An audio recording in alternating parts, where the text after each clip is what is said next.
once I did the blueprint, that was a major eye-opener for me. In terms of the astrological side of things, I have never been much of a person who's into astrology. I barely even know like what my husband or my children's signs are. Right. But it was very interesting to me once I went through the blueprint process. And I'm glad that we did that at the very beginning before I started to think about how I was going to strategically build out your thought leadership or your media relations strategies or, go to market, those types of things and how to reach that niche audience. I had to go through it. Right. And it was very, very eye-opening. And the process was so, you have to really open up about the good, bad, and ugly of what's going on inside you to make it work. And I think that's really hard for a lot of people to really tell. Was it hard for you?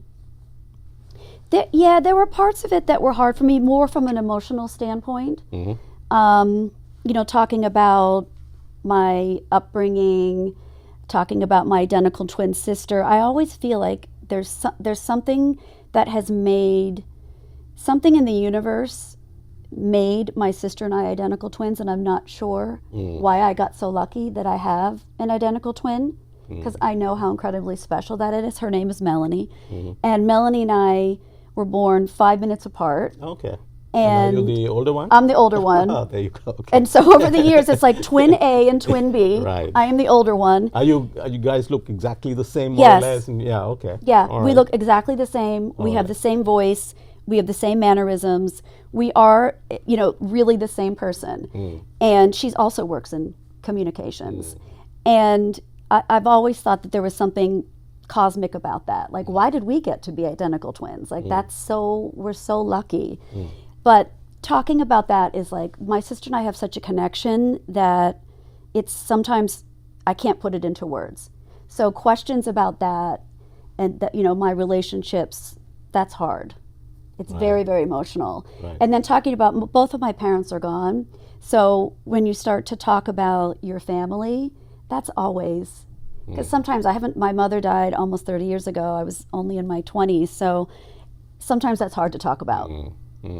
But I said, I'm just going to do this, because if you want to get out of it what's there, you have to put into it, and you have to be completely vulnerable and talk about what's happening in your life and what is on your mind and what's making you not thrive in certain ways when you know that you can.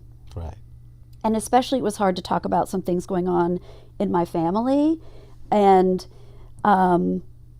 some of them were happening right then. At the moment. At the moment, yeah. and sometimes when you're in the moment of like a crisis, right.